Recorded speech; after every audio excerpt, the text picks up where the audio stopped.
Hello and welcome. I'm Ramesh Ramachandran and this is Voice of the Global South, your weekly guide to everything that's happening in Latin America and the Caribbean, Africa, Asia and Oceania.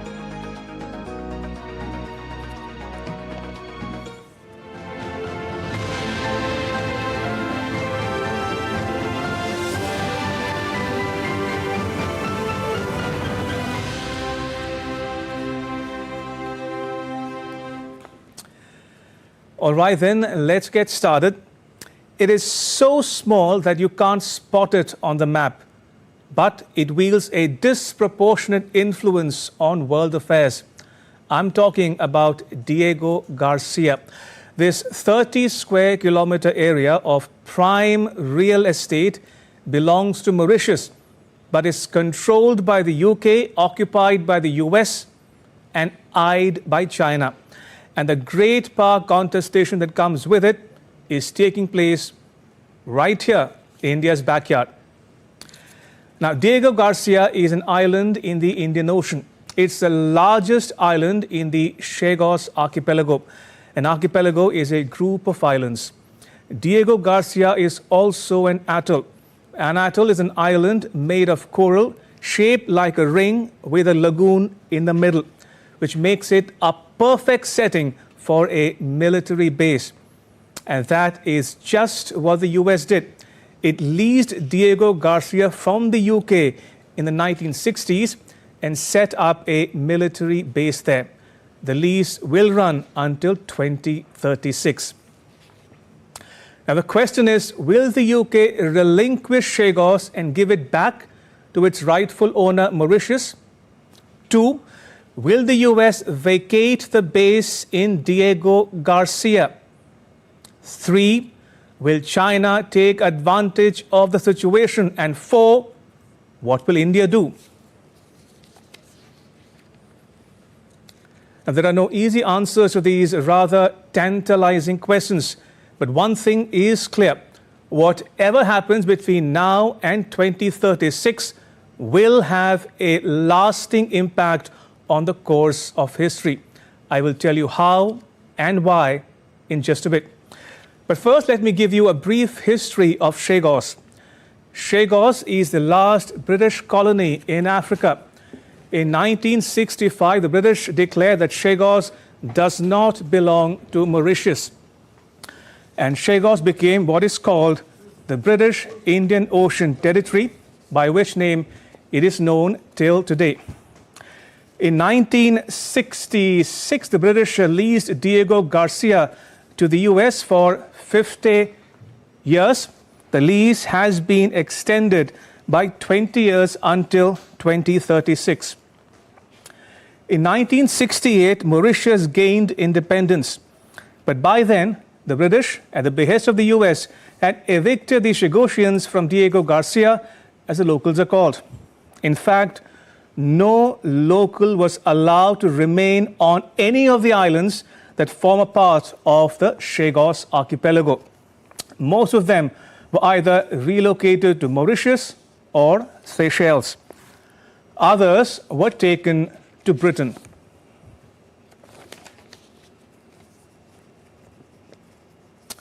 All right, now take a look at a timeline of events that related to the Chagos archipelago. Here's a brief history. On 22nd June 2017, the UNGA adopts resolution number 71/292, asking the International Court of Justice to intervene in the matter of Diego Garcia. The court concludes that Chagos was illegally separated from Mauritius. On February 2019, the court said the process of decolonization of Mauritius was not lawfully completed when that country acceded to independence. The court also said, and again I quote, the United Kingdom is under an obligation to bring to an end its administration of the Chagos archipelago as rapidly as possible. The court went on to say, and again I quote, that the UK's continued administration of the Chagos archipelago constitutes a wrongful act entailing the international responsibility of that state, unquote. And finally, it said, all member states must unite and must cooperate with the United Nations to complete the decolonization of Mauritius. Now, in 22nd of May 2019, UNG adopts resolution number 73/295. 116 countries voted for the motion, including India. 6 countries voted against. They were Australia, Hungary, Israel, the Maldives, the UK, and the US. 56 countries abstained. Now, India's top diplomat in the UN at the time, Syed Akbaruddin, said, India shares security concerns relating to the Indian Ocean and called for a mutually agreeable understanding as soon as possible. Moving on, in November 2019, the UK plainly refused to abide by the court's opinion. But 3 years later, in October 2022, the Prime Ministers of the UK and Mauritius meet in the US. And on 3rd November 2022, the UK says it has started negotiations with Mauritius. The UK Foreign Minister James Cleverly at the time says, and I quote, the UK and Mauritius have reiterated that any agreement between our two countries will ensure the continued effective operation of the joint UK-US military base on Diego Garcia, which plays a vital role in regional and global security. The minister also says, and again I quote, we recognize the US's and India's interests and will keep them informed of progress. Now, 3 rounds of talks take place in November 2022, January 2023, and February 2023. The UK Foreign Minister tells Parliament in March 2023 that the talks covered 4 main issues. Which are they? 1, ensuring continued operation of military base on Diego Garcia. Number 2, resettlement of former inhabitants of the Chagos archipelago. Number 3, strengthening cooperation on environmental and marine protection. And 4th, last but not the least, improving security and tackling illegal activities in the region. But sadly, the issue has not been resolved till date. If you're wondering why, what explains the delay, the answer lies in Diego Garcia's location, its geography. Now, the island is located south of the equator, 3,500 kilometers from Tanzania in the west, 4,000 kilometers from, there you go, that's Tanzania for you, 3,500 kilometers from Tanzania, 4,000 kilometers from Jakarta, Indonesia, that's another to the east of the island, 4,800 kilometers from Australia down south, the distance between Diego Garcia and Australia, and last but not the least, 1,800 kilometers from India, there on the map there in the north. Now, in fact, Diego Garcia is closer to India than Mauritius, which is 2,100 kilometers away from the Chagos archipelago. But first, let me give some more data for you. There are no land anywhere around Diego Garcia for thousands of kilometers in any direction. The US uses it to surveil sea lines of communication. It used Diego Garcia for its military operations in Iraq and Afghanistan. Now, it wants to use Diego Garcia to deter China from attacking Taiwan. The US has parked its most advanced fighter jets in Diego Garcia, which can hit targets in China from more than one direction. Now, Harold Wilson of the Labour Party was the Prime Minister of the UK when it leased Diego Garcia to the US. Now, today, another Labour leader, Keir Starmer, is the UK Prime Minister. Will Starmer do the honourable thing and return Chagos to Mauritius? The jury is out on that one. But if you take the Labour Party at face value, it's only a matter of time. It's a question of when, not if. Why do I say that? UK Foreign Minister David Lammy spoke on the issue in July last year when his party was in the opposition. Lammy said the UK consistently proclaims the importance of complying with international law to other nations, but does not walk the talk itself. He said, and I quote here, "For years, the government ignored the opinions of the ICJ, the International Tribunal of the Law of the Sea, and the UN General Assembly about the Chagos Islands. Only belatedly has the government sought what we have long called for, a new settlement that brings the UK into compliance with international law, redresses the historical injustice done to the Chagosians, maintains the marine protected environment around the islands, and meets strategic security concerns," unquote. Lammy went on to say, and again I quote, "A Labour government will consistently challenge clear breaches of international law," unquote. Now, Lammy visited India this week. It was his first official visit to India in his capacity as the UK Foreign Minister. He called on Prime Minister Modi and met National Security Advisor Ajit Doval. He also held talks with India's Foreign Minister Subramaniam Jaishankar. Neither side was willing to offer a comment on whether Chagos was discussed. Now, Lammy's visit to India came close on the heels of Jaishankar's visit to Mauritius. Jaishankar was in Mauritius on the 16th and 17th of July. It was the first visit by India's Foreign Minister to Mauritius in his current term. Now, Prime Minister Praveen Jagannath of Mauritius visited India in June to attend the inauguration of Prime Minister Narendra Modi's third term in office. Jaishankar voiced his support to Mauritius on the issue of the Chagos Islands, which Jagannath welcomed wholeheartedly. Prime Minister, I would like to again assure you today that on the issue of Chagos, India will continue its consistent support to Mauritius in line with its principled stand on decolonization and support for sovereignty and territorial integrity of nations.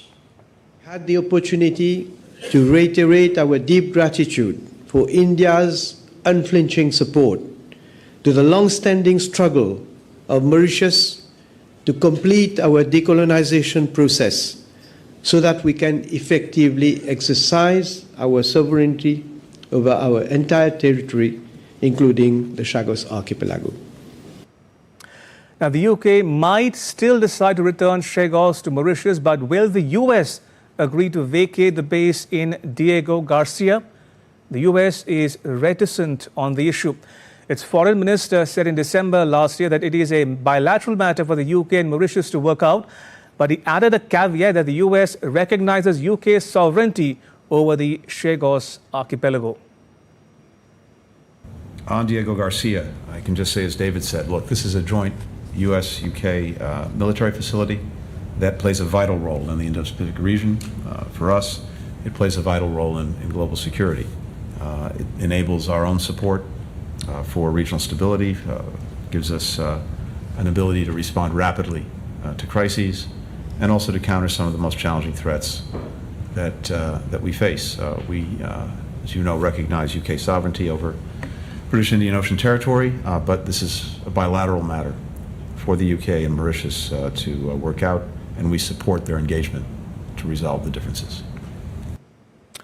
Now, China's President Xi Jinping has told his military to be ready to invade Taiwan by 2027. And therefore, the US argues it's imperative that it continues to operate its military base in Diego Garcia. The US says China has little power projection capability in the Indian Ocean. In a major war, Chinese vessels and oil tankers would effectively be trapped in the Indian Ocean because there are no bases or facilities of its own that China could rely on. China has only one military base in Djibouti and no air cover from land or sea for naval deployments in the Indian Ocean. Clearly, Taiwan's fate is linked to the future of Diego Garcia. The clock is ticking. So, should strategic considerations prevail over international law? Will Mauritius allow the US to maintain a base if the UK relinquishes Chagos? Can Mauritius allay fears of Chinese activity in the Indian Ocean? And will a US withdrawal embolden China's designs on invading Taiwan? What do you think? Let us know. The question we are asking is this: should Mauritius extend the US lease on a military base in Diego Garcia? Yes or no? I repeat, should Mauritius extend the US lease on a military base in Diego Garcia? What do you think? Yes or no? You can post your replies on our social media handles at Facebook, X and Instagram. We'd love to hear from you.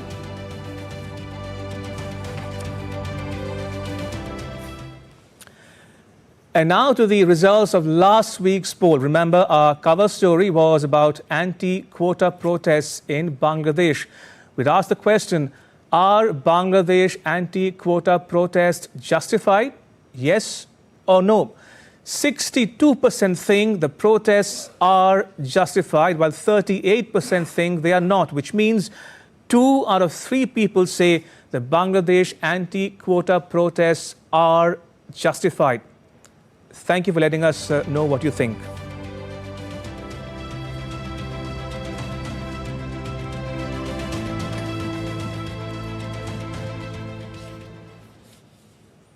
Now, did you know that inadequate breastfeeding is responsible for 16% of child deaths worldwide every year? Breastfeeding is essential for child survival and health. Breast milk is a safe, natural, nutritious and sustainable food for babies. World Breastfeeding Week is held in the first week of August every year. The theme for 2024 is Closing the Gap, Breastfeeding Support for All. As Kirat Chawla reports from New Delhi, breastfeeding is not a taboo. It does more good than harm to the mother and child alike.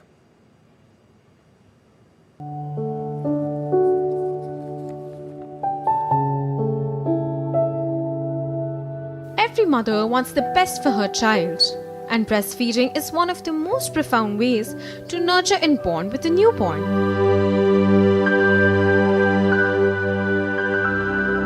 August 1st to 7th is observed as the World Breastfeeding Week worldwide, and this year the World Health Organization is celebrating with the theme Closing the Gap, Breastfeeding Support for All, emphasizing the critical need for support and equity in breastfeeding. Supported by WHO, UNICEF and health organizations worldwide, this campaign shines a light on the disparities in breastfeeding support and encourages us all to take action. Breastfeeding is more than just feeding. It's about survival, health and well-being. Yet, many mothers face challenges due to aggressive formula milk marketing. These companies exploit parents' fears and aspirations, making them believe formula is a better option, which undermines traditional breastfeeding practices. Despite WHO and UNICEF recommendations for exclusive breastfeeding for the first 6 months of life, fewer than half of infants under 6 months are exclusively breastfed. Breastfeeding provides essential nutrients and antibodies that protect against common childhood illnesses. A UNICEF report reveals that over 820,000 children's lives could be saved every year if all children under 23 months were optimally breastfed. Breastfeeding not only improves IQ and school attendance, but is also linked to higher income in adult life. In many Western countries, the exclusive breastfeeding rates remain low, with only 38% of infants being breastfed between 2016 and 2022 in the Western Pacific region. Now, this contrasts with the growing recognition of breastfeeding's importance in the global south. In Kenya, breastfeeding is supported by law. The Health Act of 2017 guarantees breastfeeding breaks at the workplace, contributing to a remarkable increase in exclusive breastfeeding rates from 32% in 2008 to 60% in 2022. Whereas Sierra Leone has also made a significant stride in promoting breastfeeding. The Breast Milk Substitutes Act passed in 2021 has helped increase the rate of exclusive breastfeeding from 32% in 2013 to 51% in 2021. Breastfeeding has been an important aspect of Indian culture for centuries and finds mention in the Vedas as well as the Charak Samhita and Sushruta Samhita, the two foundational texts on Ayurveda. Contrast this with what recently happened in Pakistan. A hospital there that launched Pakistan's first breast milk bank for premature babies, but it was shut down as quickly as it was inaugurated on 12 June. Why? Because certain Islamic clerics deemed it as un-Islamic. The issue of milk banks has sparked a clash between progressive thinkers and traditionalists within Islam in many countries. The human milk bank was closed in June before a single ounce could be deposited. Set up by the Sindh Institute of Child Health and Neonatology at Karachi, it would have been the first ever milk bank in Pakistan in collaboration with UNICEF. As we celebrate World Breastfeeding Week, let's remember that breastfeeding is not just a personal choice, it's a collective responsibility. By supporting and empowering every mother, we ensure a healthier, more equitable future for all our children. Let's stand together to close the gap and provide the support every mother deserves, because when we nurture mothers, we nurture the whole world. Kira Chawla for DD India. Our newsmaker this week is Nirmala Sitharaman, India's finance minister. At 64, she has just made history by presenting a 7th consecutive budget on 23rd of July, breaking India's late Prime Minister Morarji Desai's record of 6 straight budgets. It was also the first budget of Prime Minister Narendra Modi's third term. Sitharaman is known for her record-setting achievements. Did you know that she delivered India's longest budget speech ever? She spoke for 2 hours and 42 minutes in the year 2020. She introduced India's first digital budget in 2021 and swapped the traditional budget briefcase for the Bahi Khata in 2019, which is Hindi for a ledger. Before taking on the role, Sitharaman served as India's defense minister. She joined the BJP in 2008. She worked with the BBC World Service before taking to politics. In Tanzania, myths and misconceptions about albinism run deep. Albinism is an inherited condition. It leads to someone having very light skin, hair, and eyes. It happens because they have less melanin than usual in their body. The melanin is a naturally occurring pigment. Tanzanians with albinism are subjected to discrimination and attacks. Body parts of such individuals are highly sought after for use in witchcraft, believed to bring wealth and luck. But some people are using sport to raise awareness about albinism. Isaac Lugando reports from Dar es Salaam.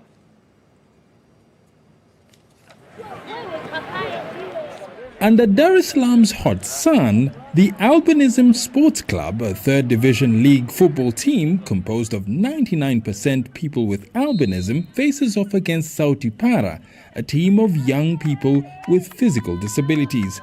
They believe that increased awareness will help quell a recent spate of attacks against people with albinism. Society should understand that albinos do not bring riches. If it was the case, then we would be the first to get wealth. Because our entire bodies have albinism, we would possess that luck that's being sought after. Tanzania has one of the highest incidences of albinism in the world, with 1 in every 1,429 live births being albino. The United Nations says due to limited awareness, people with albinism suffer from discrimination, stigmatization, and social exclusion. For some, this may be an ordinary football match, but for the young men on this pitch, it represents a battle for recognition and an opportunity to improve their quality of life despite their disabilities. Statistics show that at least 75 people living with albinism in Tanzania have been killed in targeted attacks between 2000 and 2015, during which only 10 people were convicted. Following a brief lull, 2 incidences of abductions of people with albinism have so far been reported this year. If we take light measures, one is likely to repeat the offence because they see nothing serious is being done. Serious measures must be taken. Members of both teams believe that by showcasing their abilities on and off the pitch, they can promote greater inclusion for people with albinism. They hope that opportunities for advancement rather than handouts will become the norm, giving them cause for celebration in the process. Isaac Lukando in Dar es Salaam, reporting for DD India. And now to our next segment, India Diary.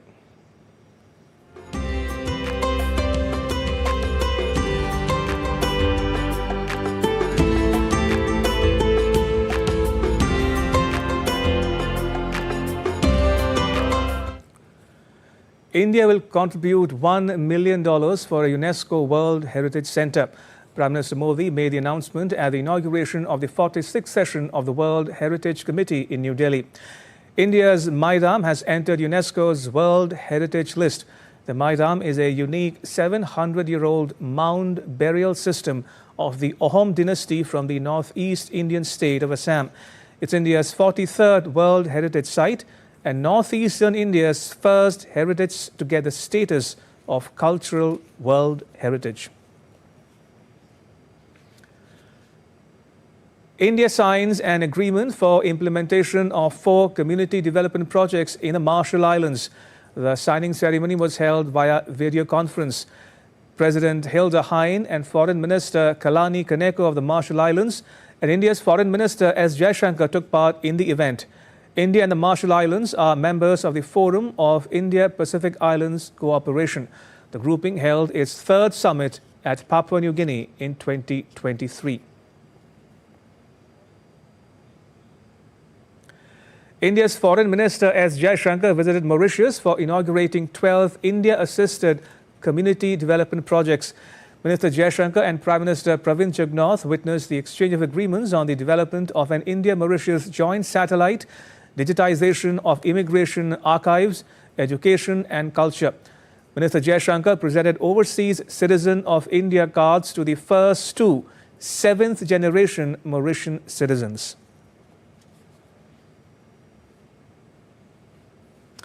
And with that, it's a wrap on this edition of Voice of the Global South. But news continues here on DD India. You can catch all the latest updates on our social media, mobile and digital platforms. Thanks for watching.